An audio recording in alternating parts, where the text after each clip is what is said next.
Olá, boa noite. Final de mais um domingo aqui na Debras da Basílica da Serra. Foi um domingo maravilhoso na presença do Senhor. Pela manhã nós tivemos escola dominical, à tarde tivemos ensaio e agora um maravilhoso culto. E eu vou conversar com o grupo, que é o grupo Ministério Família Eleita, que ele já tem sido degradado e eles vão estar dando aqui conselhos e dicas para os nossos adolescentes. Boa noite. A paz do Senhor. Primeiro, quero que vocês se apresentem. Bem, eu sou a Thalita, né? Tenho 33 anos, já tenho uma certa idade, sou pela honra e glória do Senhor, né? Misericórdia do Senhor, sou missionária e participo como back vocal no Família Eleita.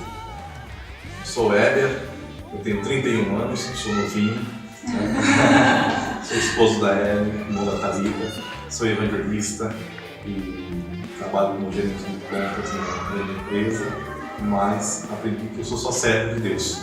E isso é o principal para a minha vida. Sou back vocal também no Família Eleita. Bom, eu sou a Ellen, eu sou a mais velha de todos, tenho 25 anos e também, pela misericórdia do Senhor, sou back vocal do Ministério Família Eleita. E me fale um pouquinho, como começou a vida de vocês com Deus? Como é a história? Como começou a vida de vocês com Deus? Como começou? Bem, a nossa é meio que parecido, né? Eu nasci num lar já evangélico, mas eu tive um encontro mesmo com Cristo de aceitar a Jesus aos 12 anos de idade. Uma ministração do pastor na Debras ali em Vila Tietê, né? Meu pai era dirigente. O pastor José estava ministrando, contando um testemunho e isso marcou grandemente a minha vida. Foi onde eu me entreguei para Cristo. Foi na sua adolescência? Na minha adolescência.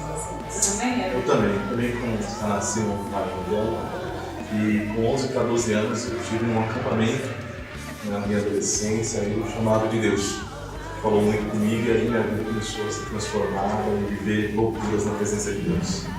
Eu também, foi uma adolescência, eu nasci também no lar evangélico. Que bênção! Meus 14 anos, inclusive foi num evento do Ministério de Louvor de Família Eleita, na época ainda não era Família Eleita, era o Ministério de Louvor da igreja, que fazia uma noite de adoração.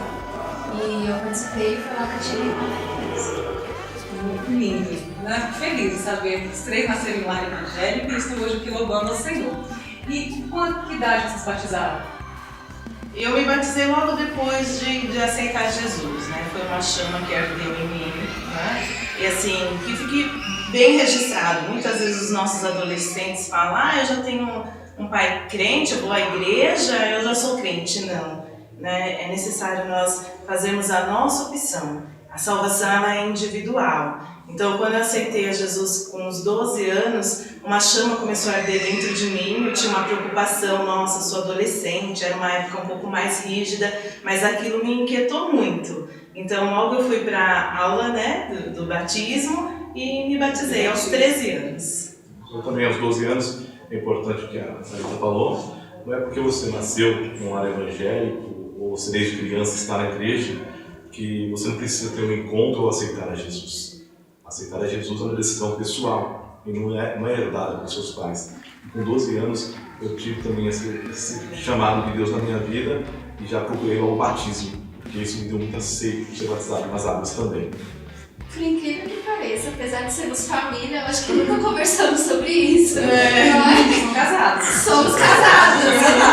E nunca paramos para falar sobre esse assunto, mas também foi bem em sequência, aos 14 anos. Eu era de Guarulhos, cheguei na Vila Maria e foi quando tudo mudou assim na minha vida, chamado ministerial, e foi quando eu me batizei também, aos 14 anos. Para me falar que eles estão aqui na igreja há menos de um ano. Há menos de um ano. São já a família nossa, família eleita nossa. São nossa família eleita. E hoje eu sei que vocês já cantam no Ministério da Família Eleita.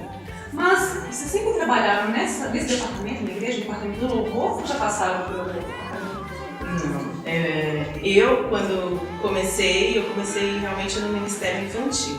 Né? Até hoje eu sinto esse chamado, realizo algumas atividades, porque de formação eu sou pedagoga, sou professora, né? Trabalho numa escola pública e dentro da igreja eu comecei no Ministério Infantil. dando aulas na escola dominical para as crianças, né? Mas sempre participando, assim, do grupo de louvor, sempre participando do grupo de adolescentes, depois dos jovens, e gostava muito de cantar, né? Tinha um probleminha, assim, não era muito afinada, então nós tivemos a honra de participar de um coral ali na Vila Maria e tinha uma professora de canto, então durante um bom período nós fizemos, né, aula de canto com a professora Márcia, né, que foi nossa professora ali durante muito tempo, e aos pouquinhos o Senhor foi confirmando mais esse ministério na minha vida.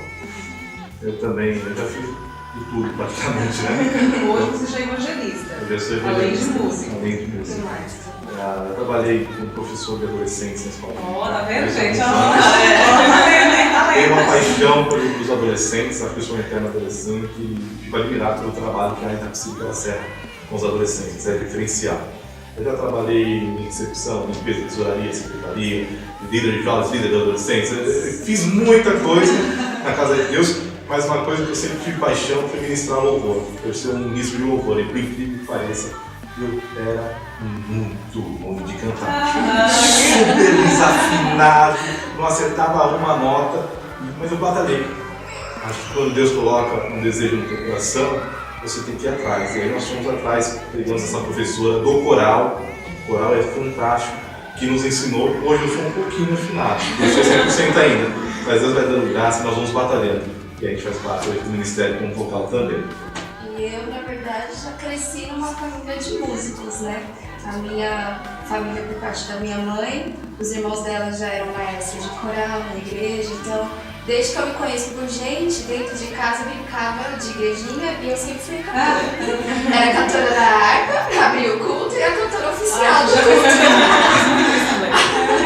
Então, eu acho que desde criança meu chamado era louvar mesmo. E quando eu cheguei na Vila Maria, que eu vi o ministério de louvor, que me deparei com a professora de canto, comecei a fazer o canto e eu vi que era isso que Deus queria que acontecesse.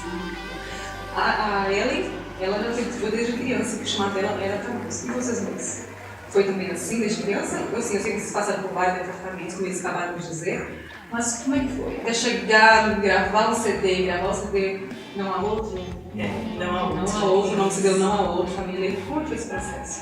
Olha, eu confesso que eu relutei bastante, né? Justamente pela timidez, eu era muito tímida, eu falava assim, me coloca um público de crianças que eu dou aula, eu conto a história bíblica, eu canto, faço teatro, mas na hora que eu pego o microfone para, mesmo amando ministrar o louvor, amando louvar e adorar o Senhor, eu tinha muita timidez. Então, eu participava do Ministério de Louvor da igreja, mas toda vez que eu falava, a gente vai gravar um CD, o Senhor usava alguém para falar e eu ficava pensando comigo, não, isso não é para mim.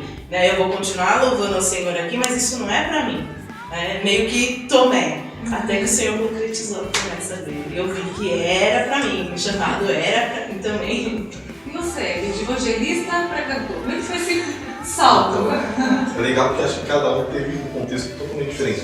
Eu sempre quis, meu sonho sempre foi ser um ministro de louvor. Então eu ia para palestras, eu via palestras no YouTube, quando eu não tinha condição, não tinha dinheiro para ir, eu procurava na internet, na época a internet discava, no trabalho. Às vezes eu ficava a noite toda baixando uma palestra de 15 minutos. Mas eu esperava, eu buscava, eu lia, só não tinha voz, mas coragem eu tinha. E aí eu busquei até que surgiu a oportunidade de fazer aula de canto. E aí eu comecei a ministrar louvor lá na Vila Maria. E aí foi uma estrada até chegar ao CD. Tá vendo? Não tem esperança, gente. Se vocês me vissem cantando antes, nossa. E assim, você encontrar um pouco da história, passou longo, percebo. Vocês já cantaram para grandes públicos. Vocês já se apresentaram na sede lá de Brás. São milhares de pessoas, centenas de pessoas que estão aqui. Ano passado, vocês se apresentaram aqui na Marcha para Jesus em Itapecerica da Serra, que foram muitas pessoas que estavam ali lado a lado com cantores que já são conhecidos nacionalmente, de renome.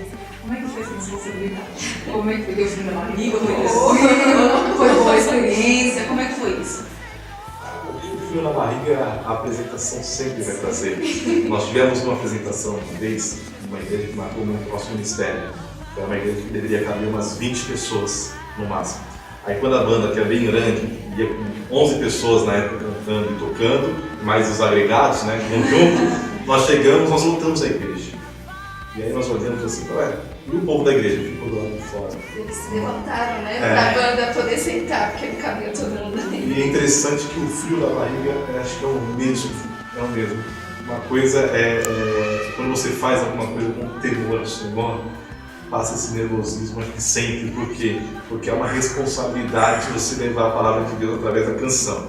Então esse frio na barriga sempre existe. Eu acho que para quem já é famoso deve continuar existindo, né? Mas na experiência de cantar com uma multidão, como foi na UMADESC lá no Brás, tinha 5.000 pessoas ali. Quando você sobe o outro daquilo, você só pode agradecer ao Senhor. Porque quem somos nós para merecer tanta honra? Tocar numa marcha para Jesus e Tapici pela Serra, quando você sobe naquela estrutura de palco que vai estar lá tão caro, você olha assim e fala assim: Senhor, obrigado por ter misericórdia em nossas vidas. Agora o coração parece que vai sair pela boca, né? Então, gente, olha, ele começou desafinado, como ele disse. Fez aula de canto, se esforçou, se dedicou e hoje canta lá, como ele disse, de Tancap, Gabriela Rocha, Priscila Alcântara. Isso aí é só começo. E me fala uma coisa, é o seguinte, no próximo domingo nós teremos aqui na igreja o Louvarte. Vocês já participaram de gincana musical na igreja? Tem muito que não tem, então a gente vai fazer uma pequena gincana aqui com os adolescentes, uma festa musical, em que eles estarão apresentando canções autorais e também canções de outros cantores também. E será uma manhã muito gostosa de louvor e adoração. E muitos desses adolescentes sonham ser músicos também. Um dia gravar um CD, como a família dele hoje tem esse projeto, né, já concretizado. Muitos deles sonham ser cantores. Qual o conselho que vocês dão para esses adolescentes? Qual a dica que vocês dão? Como é que deve ser o começo para eles?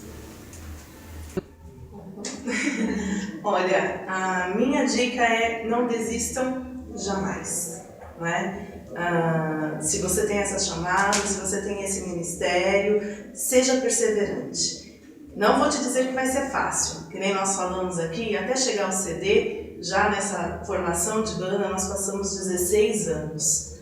O Senhor usando profetas, usando vidas de pastores, servos abençoados, para nos dizer que nós iríamos gravar.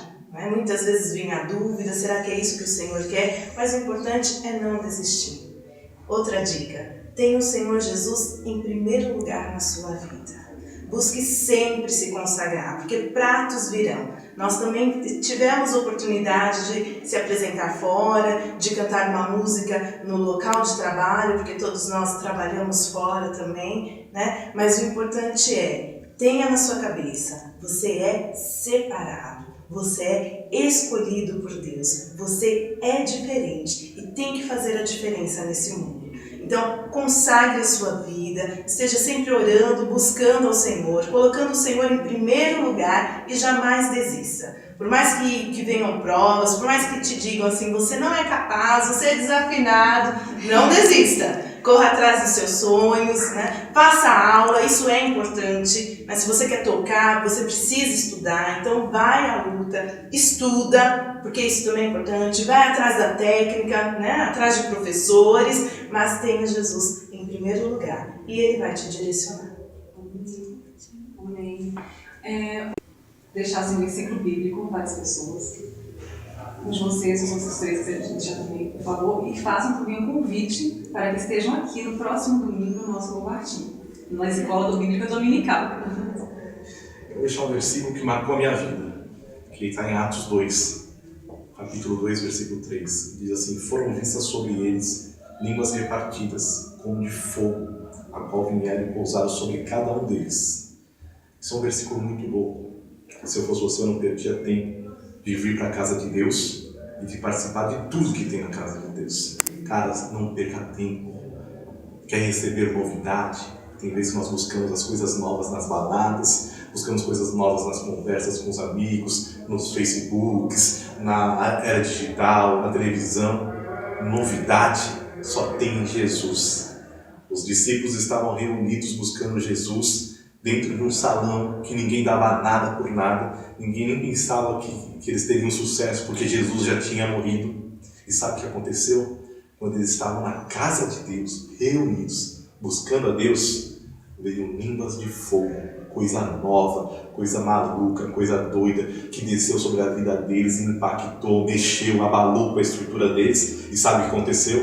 Eles viraram as maiores revelações de todo o mundo, de toda a história. Todos eles têm um nome registrado até hoje na Bíblia, e a palavra de Deus é pregada com os nomes deles. Sabe por quê? Porque eles acreditaram, porque eles vieram para a casa de Deus, porque eles participaram. Ainda que te pareça loucura, ainda que você fale assim, mas todo domingo vai ter isso, vai ter aquilo, não perca. Quem sabe nesse domingo Deus quer marcar a tua vida para você arrebentar neste mundo. Acho que esse é o nosso convite para você que está assistindo. Amém. Que Deus abençoe. Fique com Deus e até a próxima. Tchau. Isso.